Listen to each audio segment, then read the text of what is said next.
This tutorial covers the text content for inserting text in the style sheet for more precise command definitions. The text content is used to insert both spoken and written text.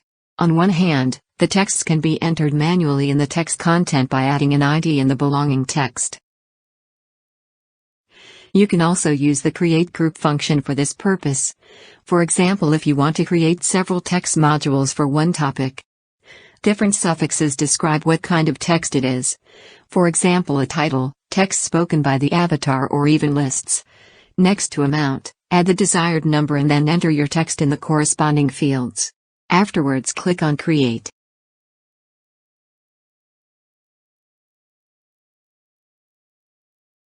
On the other hand, you can import your texts using an Excel table which must be saved as file type CSV UTF-8, delimited. Please note that the first line must contain one column with the ID and one with the language EN. You can determine the text content ID as you wish and assign your text to the ID. Furthermore, you have the option to export your texts entered in the VuppetMaster as an Excel sheet.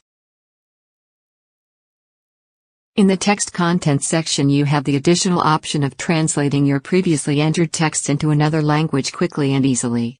Click on the Translate button.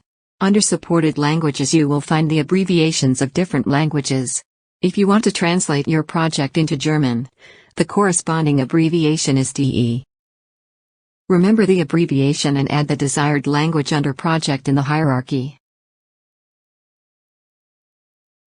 Then click again on Text Content and Translate and select your source and target languages.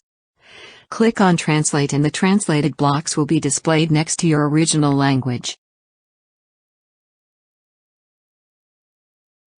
In your animations and sequences you can now change your language next to the timeline. In the style sheet you can define commands more precisely, such as the size of images or buttons and special effects for them. Here you need programming knowledge. Do you have further questions about the extensive functions of the VuppetMaster? Check out our other tutorials or drop me a line with your questions and suggestions.